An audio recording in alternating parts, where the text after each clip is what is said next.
मर्दों के बीच एक बहुत बड़ी भ्रांति फैली हुई है कि जो मर्द सुहागरात की पहली रात में अपनी बीवी को काबू कर लेता है, उसकी बीवी हमेशा पति की दासी बनकर रहती है, कभी उसके सामने ऊंची आवाज में बात नहीं करती, हमेशा पति से डरकर रहती है।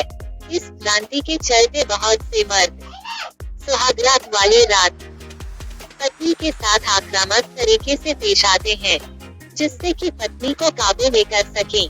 आक्रामकता में कहीं कोई कमी न रह जाए, इसके लिए शक्तिवर्धक दवाइयों का सेवन भी कर लेते हैं, ताकि किन प्रकारेण पत्नी को काबू में कर लें।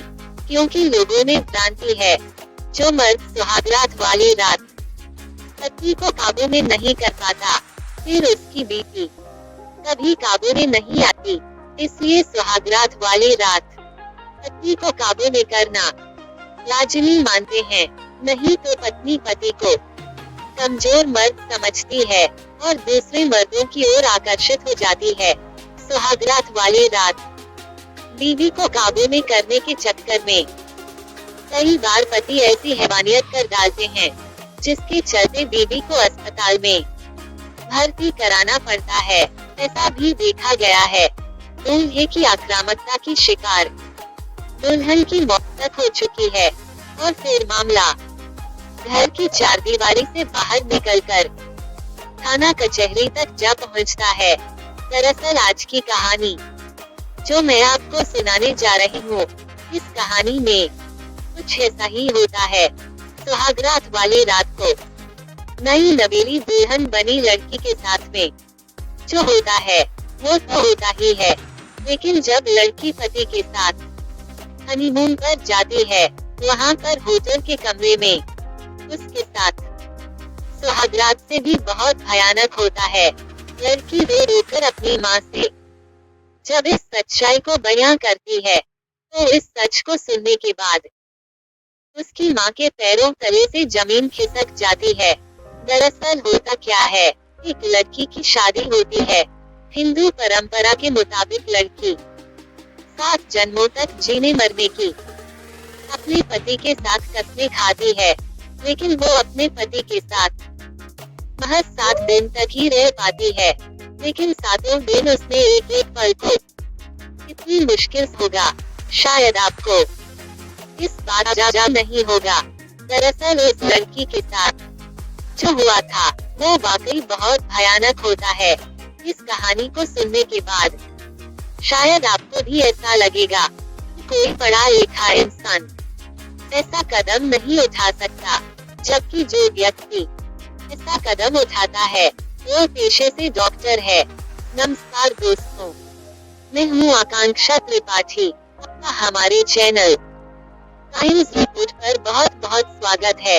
आज की जो सच्ची घटना मैं आपको सुनाने जा रही हूँ, ये सच्ची घटना है उत्तर प्रदेश का एक जिला है महाराजगंज, वहाँ की है। महाराजगंज के सदर कोतवाली थाना क्षेत्र में एक गांव लगता है। मैं बात कर रही हूँ 12 फरवरी 2025 की शाम की।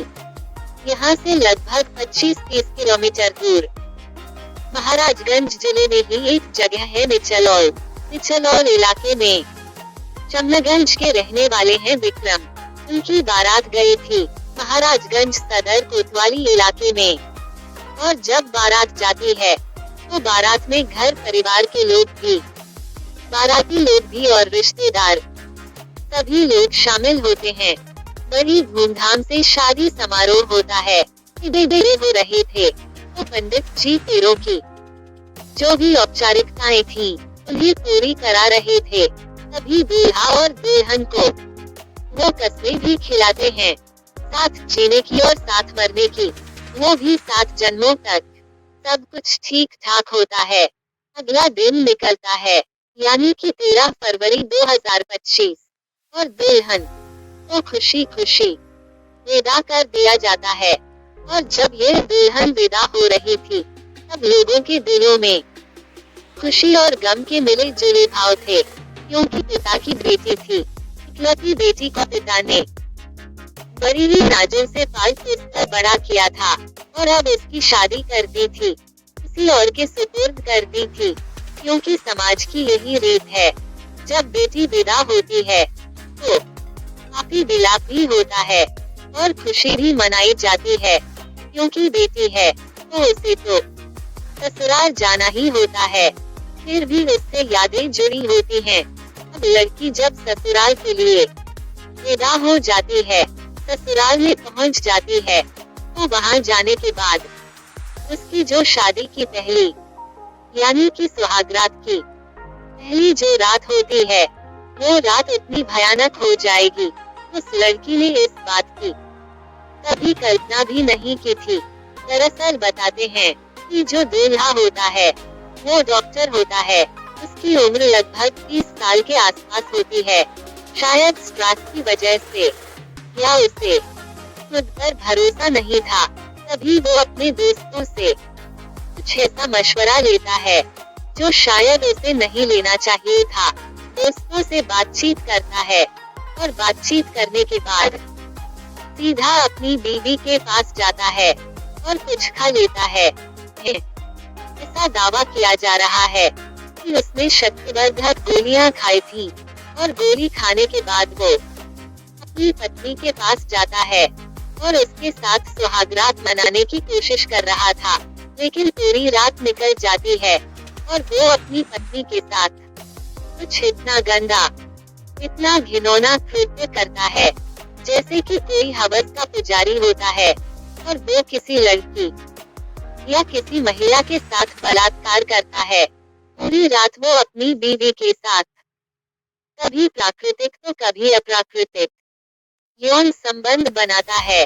पत्नी दर्द से कराहती रहती है, चीखती चिल्लाती रहती है, लेकिन उसके चीखने चिल्लाने का पति पर कोई असर नहीं होता।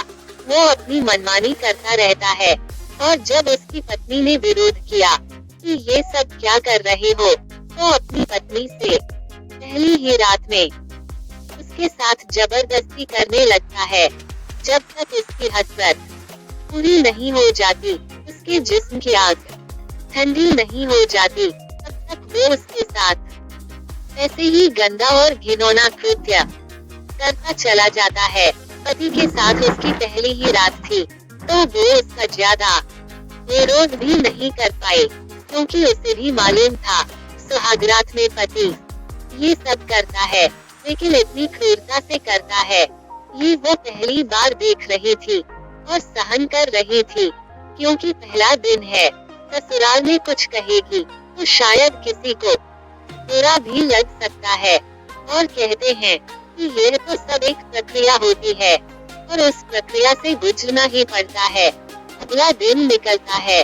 दिन निकलने के बाद भी वो बिस्तर से उठ नहीं पा रही थी। उसका शरीर भयंकर दर्द कर रहा था, इसलिए उसने अपनी माँ को फोन किया और रात की पूरी कहानी माँ को सुनाई। बेटी की बातें सुनकर माँ को बुरा तो बहुत लगा, लेकिन कर भी क्या सकती थी।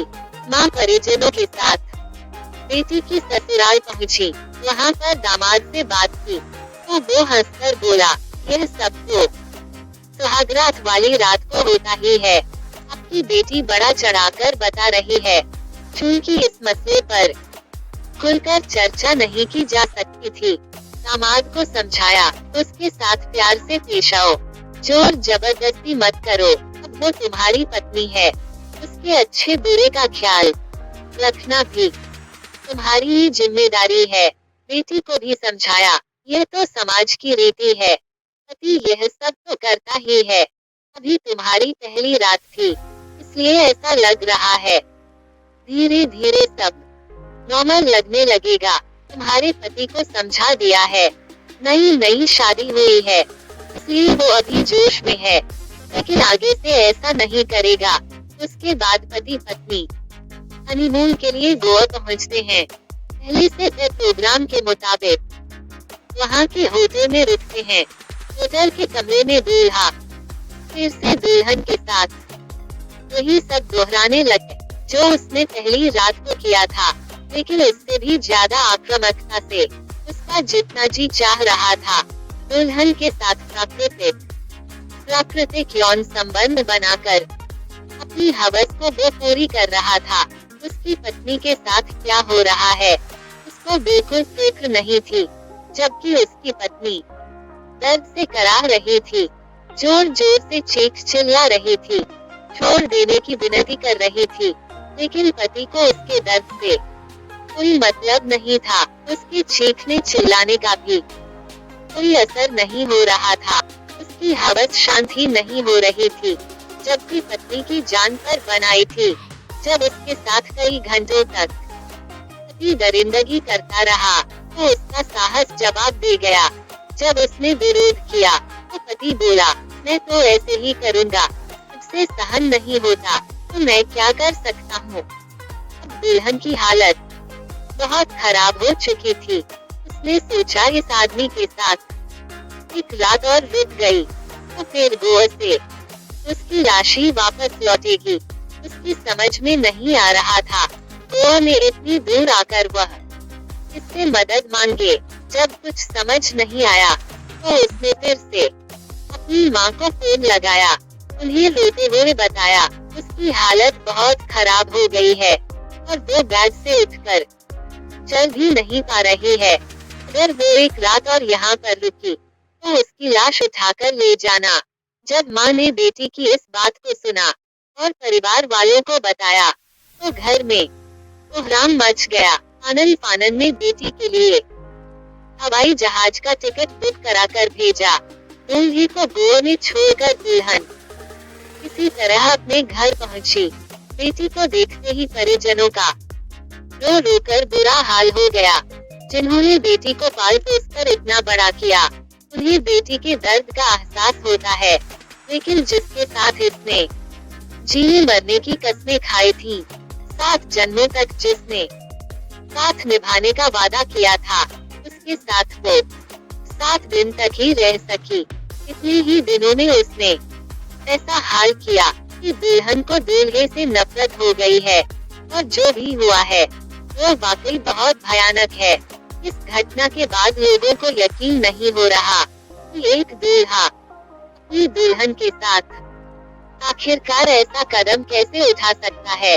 हैरान करने वाली बात है, वो पढ़ा लिखा इंसान है, वो भी एक डॉक्टर, ऐसा कदम कैसे उठा सकता है। यदि उसे कुछ दिक्कत थी, कुछ गड़बड़ थी, तो उस समस्या का हल खोजता। शक्तिवर्धक दवा खाकर दुल्हन के साथ दरिंदगी की क्या जरूरत थी।